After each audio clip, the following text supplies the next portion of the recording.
The Golden State Warriors entered this offseason with a clear mission: rebuild the roster the right way. Last summer, the front office made several decisions that came back to haunt the team throughout the season. The Warriors were undersized at the wing positions, lacked reliable ball handlers outside of Stephen Curry, and were far too dependent on veterans well past their athletic peaks. If General Manager Mike Dunleavy Jr. wants this team to take a genuine leap forward, he must avoid repeating those same errors. And the most critical one is failing to prioritize players in their prime years. Hey, what's up, everyone? Before we jump into everything today, that like button right there is what decides if this video hits hundreds or thousands of people. 1 second is all it takes. But the impact on this channel is massive. Go ahead and hit that like button right now. Seriously, it's the simplest thing you can do. And honestly, the best way to back this content up, because every single like pushes us further. So hit it now. When free agency opened last offseason, Golden State's approach was shaped largely by the prolonged contract standoff with Jonathan Kuminga. Because negotiations dragged deep into September, the front office found itself locked out of the market just as the best available players were signing elsewhere. By the time Kuminga agreed to terms, the landscape had shifted dramatically. The Warriors were left scrambling, ultimately landing Al Horford, DeAnthony Melton, Gary Payton II, and Seth Curry, a group that, aside from Melton, skewed heavily toward the older end of the age spectrum. Horford is now 39 years old. Payton is 33. Curry, who signed midseason, is 35. These are not players who can anchor a second unit or provide consistent, high-energy contributions over an 82-game schedule. The only exception was Melton, who fell within the prime age window of 25 to 31. The rest of the group was simply too old to provide the kind of athletic punch this team desperately needed on both ends of the floor. To be fair to Dunleavy, the work required to keep Horford, Payton, and Melton engaged and willing to wait before officially signing, and in Curry's case, signing mid-season, was a testament to real skill in relationship management. It was not easy to pull off, but the consequence was structural. Golden State never had a legitimate window to pursue younger free agents aggressively, with their mid-level exception. That cannot happen again. The veterans already under contract going into next season, Stephen Curry at 38, Jimmy Butler at 36, and Draymond Green at 36, are already significant in terms of age. Adding more players in that same bracket would compound the problem exponentially. The team needs legs that can run in transition, defend for 4 quarters, and provide energy-laden games. That requires youth, and youth requires planning ahead. The key, then, is making sure that contract decisions involving Green and Kristaps Porzingis are resolved before free agency opens, not during it. Green holds a player option worth $27.7 million. Porzingis is an unrestricted free agent. Both situations need clarity. If those negotiations bleed into the opening days of free agency, the Warriors risk being caught flat-footed again, watching their preferred target sign with other teams, while Golden State waits for internal decisions to come together. In a best-case scenario, Golden State secures both Green and Porzingis under contract while still maintaining enough cap flexibility beneath the first apron to utilize the non-taxpayer mid-level exception, roughly $15 million. That money could potentially be split between 2 role players in their prime, filling out the roster with athleticism and skill. The names most frequently mentioned as realistic NTMLE targets include guards Anthony Simons, 26, and Colin Sexton, 27, along with frontcourt pieces like Robert Williams III, 28, John Collins, 28, Jordan Goodwin, 27, and Colin Gillespie, 26. Of course, if a bigger name like LeBron James chose to come to the Bay, the entire exception would likely be devoted to that move. The same would apply to Andrew Wiggins, should he opt back in and prefer return. Golden State also has the draft to consider. Analysis of the upcoming class suggests that a wing prospect like Yaxel Lendeborg could represent tremendous value with the Warriors' lottery pick. Securing a young, physically capable wing through the draft would reduce the pressure on free agency to address that particular need, allowing Dunleavy to focus the mid-level resources on adding a scoring guard or versatile big. The challenge is real. Once the mid-level exception is spent, the Warriors are left working with veteran minimum offers, and most prime age players expect compensation well above that threshold. This offseason demands precision. Every move matters. Every delay costs options. Dunleavy knows what went wrong last year. The question now is whether the front office has learned from it and is prepared to execute with the urgency this roster rebuild requires. The window with Stephen Curry is not infinite. He remains elite, but time moves fast in professional basketball. Every offseason wasted on the wrong players or tied up in contract drama is an offseason that cannot be recovered. This is a time to get it right, and Dunleavy must treat this moment with the urgency it deserves. The roster needs youth, athleticism, and prime-age production.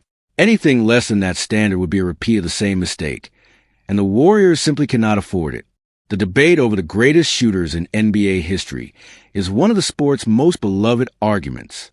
For years, the conversation has centered on two names: Stephen Curry, widely accepted as the greatest shooter the game has ever seen, and Klay Thompson, the Warriors legend who built one of the most decorated three-point resumes in league history. But now a third voice has entered the room with a bold claim, and it belongs to Damian Lillard, who recently stated on social media that he considers himself a better shooter than Thompson, ranking himself second all-time behind only Curry. Lillard's declaration came via a reply on X, formerly Twitter, where he confirmed without hesitation that he would place himself above Thompson in the all-time shooter rankings. The post immediately generated debate across the basketball world, with fans and analysts split on whether Lillard's confidence was justified or whether it crossed the line into revisionism. So what do the numbers actually say? The statistical case for Thompson remains strong. Over 934 career regular season games, Thompson has connected on 2,899 three-pointers at a 40.9% clip. Lillard, in 900 games, has made 2,804 threes, but at a noticeably lower 37.1%. That 3.8 percentage point gap is not trivial. When two players have each attempted more than 7,000 career threes, a gap of that size represents a massive difference in efficiency over a sustained period. The single-game records also tilt in Thompson's favor. Thompson holds the NBA record for the most three-pointers made in a single game, draining 14 in a regular season performance that still stands as one of the most jaw-dropping shooting displays in the history of the sport. Lillard's single-game high is 13, which is itself an extraordinary number, but it falls one short of Thompson's mark. In the playoffs, however, Lillard does hold an edge. He broke Thompson's record for most threes made in a playoff game when he knocked down 12 in a single postseason outing back in 2021. In terms of games with double-digit three-point attempts converted into made threes, Thompson also leads. He has 9 such games in the regular season compared to Lillard's 6. These are not marginal differences. They point to a shooter who, when locked in, operates at a level of efficiency that is extremely difficult to match. Defenders of Lillard's claim would argue that context matters enormously. Thompson has historically derived a significant portion of his three-pointers from catch-and-shoot situations, benefiting from the spacing and ball movement generated by one of the greatest offenses in NBA history. Lillard, on the other hand, creates the majority of his three-point looks off the dribble, often pulling up from deep range with a hand in his face and no offensive support structure to generate open looks. The argument is that Lillard's threes are harder, and therefore his lower percentage should not be held against him in the same way it might be for a pure spot-up shooter. That is a legitimate point worth acknowledging. Degree of difficulty matters in any honest evaluation. A shooter who consistently creates his own attempts off ball screens, pull-ups, and step-backs is operating in a fundamentally different context than one who thrives in a catch-and-shoot system. Lillard has spent most of his career as the primary ball handler and offensive initiator, rarely benefiting from the kind of uncontested looks that come naturally in a motion-based offense. Still, a nearly 4% gap in three-point percentage is difficult to explain away entirely based on shot quality. Thompson's three-point shooting during high-stakes playoff moments, particularly his 11 three-pointers in the 2016 Western Conference Finals against the Oklahoma City Thunder, demonstrated that he could perform an elite efficiency level under extreme defensive pressure. Those were not easy threes. They came in a critical playoff context against a motivated, physical defense. The broader question of who deserves the second spot in all-time shooter rankings also involves other historical names. Ray Allen finished his career with 2,973 made threes and a 40% mark. Reggie Miller made 2,563s at 39.5%. Kyle Korver, largely a catch-and-shoot specialist, finished 8th all-time and made threes at 2,450 while shooting 42.9%. The best percentage of any high-volume shooter in history, yet rarely discussed as a top-2 shooter given his limited offensive role. Thompson's percentage edges out both Allen and Miller, giving him a strong argument based on both volume and efficiency combined. Ultimately, the debate will not be settled by a social media post, but has reignited a fascinating conversation. Lillard absolutely belongs in the conversation. His range, his clutch shooting, and his volume of difficult makes over a long career are genuinely elite. But the numbers, taken in full, continue to favor Thompson for the second spot. Until the efficiency gap closes, the Warriors' legend holds his ground. If there's one pattern that has defined Golden State's roster-building strategy over the past year, it is an unmistakable attraction to players connected with the Boston Celtics. After adding Al Horford, Kristaps Porzingis, and Charles Bassey, all former or current Celtics at the time of acquisition, the Warriors are apparently not finished. According to the latest reports circulating around the league, Golden State is now targeting both Anthony Simons and Jaylen Brown, two names with very different profiles but a common thread: their ties to Boston. The Simons pursuit is the more concrete of the two. Reporter Brett Siegel of Clutch Points, citing sources close to the situation in Golden State, stated that the Warriors have Simons and Colin Sexton at the top of their free agent guard wish list heading into this summer. Simons, 26 years old, was acquired by the Celtics from Portland last summer in the trade that sent Jrue Holiday to the Trail Blazers. He appeared in 49 games for Boston before being dealt to the Chicago Bulls in a move that brought center Nikola Vucevic to New England, another player, incidentally, that Golden State was once strongly linked before that deal was completed. The appeal of Simons for the Warriors is straightforward.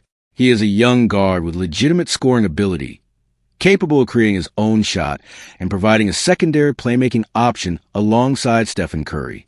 At 26, he slots perfectly into the prime age range that Golden State has been specifically targeting in this offseason.